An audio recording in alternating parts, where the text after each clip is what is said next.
Fala, minha gente, tudo certo? Vamos nessa então falar sobre a Internacional e nesse vídeo aqui te trazer as últimas informações do Colorado.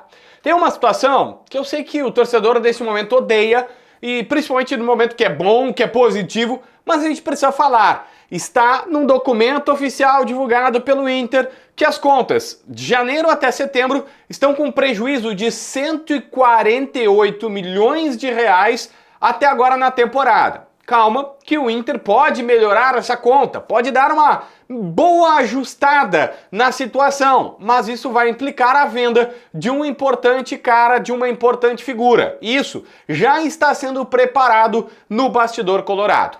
Esse vídeo é para Zapay. Se tu não conhece, é um aplicativo que é grátis para tu baixar agora e consultar pela placa do teu veículo tudo que tu tá devendo pro Detran. IPVA, licenciamento, se tu tomou uma multa e tudo mais. Se tu quiser pagar, paga com o meu código promocional JBFilho20, que tem 20% de desconto na hora do pagamento. Aqui na descrição, no primeiro comentário, tu vai ter a possibilidade de parcelar tudo em 12 vezes no cartão, é isso mesmo, 12 vezes no cartão, e ainda tem um descontinho de 20% pelo JB. Baixa aqui na descrição no primeiro comentário.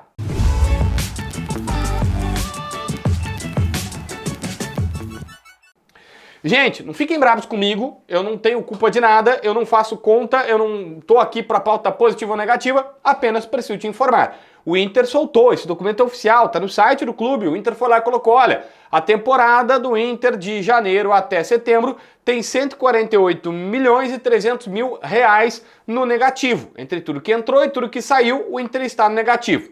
A direção coloca que isso é muito por conta da enchente, que pelos prejuízos diretos e indiretamente. Os diretos é óbvio, aí os cerca de 30 milhões que se fala em prejuízos que tiveram que ser consertados no Beira-Rio, no próprio CT, aí fica estranho se tem ou não tem seguro, tem uma parte que a CBF mandou, mas ainda é um valor bem menor do que tudo e tal, enfim, o Inter também coloca que caiu de competições, que poderia ter avançado, não teve o número de sócios esperados e tudo mais. 148 milhões. Isso tudo com a diretoria batendo e até superando um pouco a meta de vendas de atletas.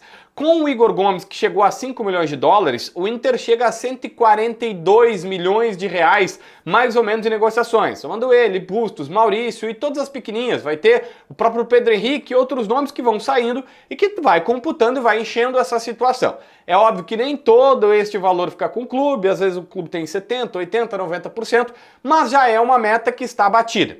Só que a questão é essa. O Inter está deixando claro e está mostrando isso para o Conselho Deliberativo, vai pedir uma suplementação orçamentária, que é, basicamente, pedir para o Conselho, ou explicar para o Conselho que gastou mais do que devia, ou mais do que estava aprovado. Na teoria, os clubes de futebol eles precisam pedir antes de gastar, para depois o conselho aprovar e depois gastar. Mas não acontece, tá? Os clubes no Brasil, eles gastam e depois dizem, pô, gastei mais. Tá aqui, eu preciso que tu aprove. Mas já gastou, não tem muito o que fazer. Tá? Basicamente, em geral, não tô falando do Inter, tô falando do geral do futebol brasileiro. E o Inter gastou mais, tá mais endividado, aquela coisa e tal, beleza, do que estava aprovado pelos conselheiros. Qual é a saída? Vender mais jogadores. O Inter está dizendo que precisa de 200 milhões de reais em negociações nesta temporada. Só que tem 140, precisa de mais 60. Aonde estão os 60 milhões? Num cara chamado Vitão.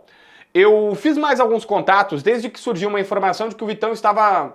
ou tinha uma proposta do Napoli, da Itália por ele e tudo mais. E eu recebi de pessoas do Inter dizendo, olha, não vai por aí, não tá vendido e tal, mas... Cara, a tendência é que ele esteja saindo mesmo. A pessoa tratou que o mercado tá vendo o Vitão como o melhor zagueiro do futebol brasileiro, como um cara que vai sair, que vai ser vendido, e chegou a me dizer claramente assim, ó, eu até anotei aqui, Itália, Turquia e Portugal. Os três países, os três lugares, Itália, Turquia e Portugal, que fizeram investidas fortes que já chegaram, vem do Inter essa informação. Antes que alguém diga, o empresário do cara que tá querendo negociar. Não posso dizer quem, mas vem do Inter a informação dizendo, cara, o Vitão é para Itália, Turquia ou Portugal. Se o Inter fizer o mesmo negócio que estava alinhavando com o Betis no meio da temporada, nós estamos falando de 10 milhões de euros. O Inter tinha 80% do jogador, ia ficar na negociação com o Betis, fala assim 90%, mas tá, vamos arredondar aqui, 10 milhões de euros dá 61 milhões de reais. É óbvio que o Inter tem que repassar um pouquinho para os parceiros, nesse caso o parceiro é o próprio jogador que detém um percentual do passe, não ficaria esse valor líquido, mas se tu juntar, já tem 140 em vendas, tu tem mais 61, arredonda essa conta, tu chega aos 200. É isso que o Inter está dizendo, que deve vender 200 milhões de reais nesta temporada. Só que detalhe, é 200 milhões, tem o prêmio final do Campeonato Brasileiro, vai dar uma placada, mas mesmo assim, mesmo vendendo 200 milhões de reais em negociações, o Internacional não vai terminar o ano no positivo. Olha, é quase impossível terminar o ano no positivo. Então, assim, o que está sendo dito pra gente é, cara, por conta da enchente, das perdas, mas, velho, eu não posso ir por aí, né? O Inter tem uma folha de time que tá na Libertadores sem estar na Libertadores. Ao todo gasto, se tu somar e dividir lá no balanço, vai estar 21 milhões e meio de reais que o Inter gasta, em média, na folha. Só que o Inter diz que a sua folha é 14, porque é a folha do grupo de jogadores. Aí depois tem comissão técnica por fora, tem o futebol nesse valor aí de 21 milhões e meio, inclui categoria de base e inclui o futebol feminino. Então, assim, o Inter diz é 14 milhões, bota a comissão técnica do Roger, vai a 15 tantinhos. É mais ou menos parecido com a do Grêmio, que é de 16 milhões de reais, tá? Só que o Grêmio já conta os jogadores e o Renato. O Inter não conta. Então, basicamente, o Inter tem um gasto de time que tá na Libertadores e um gasto de time que tá ganhando mais, mas estava na Sul-Americana e caiu cedo da Copa do Brasil, caiu cedo da Sul-Americana, enfim, agora que se recuperou no Campeonato Brasileiro. Esta é a situação, esta é a questão do Colorado. Bom, para fechar aqui, eu quero te falar sobre duas possibilidades. A primeira, Gabriel Carvalho. Na última sexta-feira surgiu uma informação do Lucas Colar, eu sempre dou crédito aqui quando eu não consigo confirmar a situação, que um olheiro do Arsenal estaria no Beira-Rio para olhar o Gabriel Carvalho, que até entra, ele e o Gustavo Prado entram na reta final e tal, não foi grande destaque, não fez nada demais no jogo. Eu falei com o staff do jogador, eles desconhecem essa situação de que alguém foi no Beira-Rio, não falaram com o staff do jogador. Mas é verdade que já faz um bom tempo que ele está sendo olhado por Juventus e Arsenal, sempre foram os times que estavam interessados nele. Numa dessas, quando o Inter precisar de uma grande venda, talvez não seja agora, pode ser mais pra frente, mas essa é a joia, né? Esse é o cara que tu sabe assim, pô, 17 anos, se não titular do Inter, protagonista de entrar sempre e tal, tá sempre, né, como figurando entre os principais jogadores, pode ser um grande negócio para o Inter até dar uma boa melhorada nessa questão, mas ainda está longe, não tem nada mais do que essa questão aí. Em paralelo, o outro negócio que está acontecendo, a gente já trouxe a informação aqui, que dois dirigentes do Inter estão, um deles, inclusive, os dois estão lá na Europa para conversar com o Celtic e tentar a compra do Bernabéu. O sonho do Inter é pagar 3 milhões de euros, 18 milhões de reais por 30% do jogador e dizer para o Celtic, fica com os outros com outro percentual, tu vai ter a maior parte, inclusive a maior fatia, e a partir do momento, se ele vem aqui, ele é novo, ele vai jogar, 23 anos, ele se destaca, se eu vender ele novamente, tu vai ganhar o resto. Tu praticamente, eles pagaram 4 de euros, receberiam 3, vão praticamente empatar o valor do que eles colocaram né, de investimento, e depois o que vier é lucro, vamos colocar assim, nesse negócio. Só que o Inter tá fazendo isso sozinho.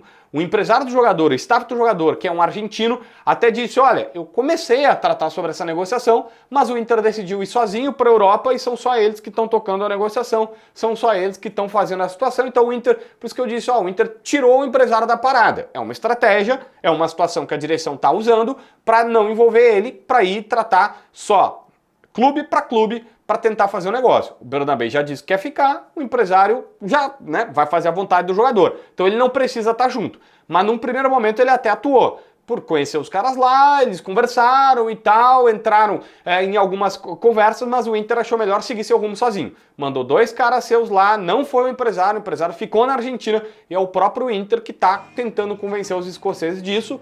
Existe até um otimismo de que vai acontecer, até porque o Inter disse, as duas partes querem. Falta a terceira querer. Inter quer, Bernabéu quer, falta a terceira que é o Celtic, e é isso que esses caras estão tentando convencer.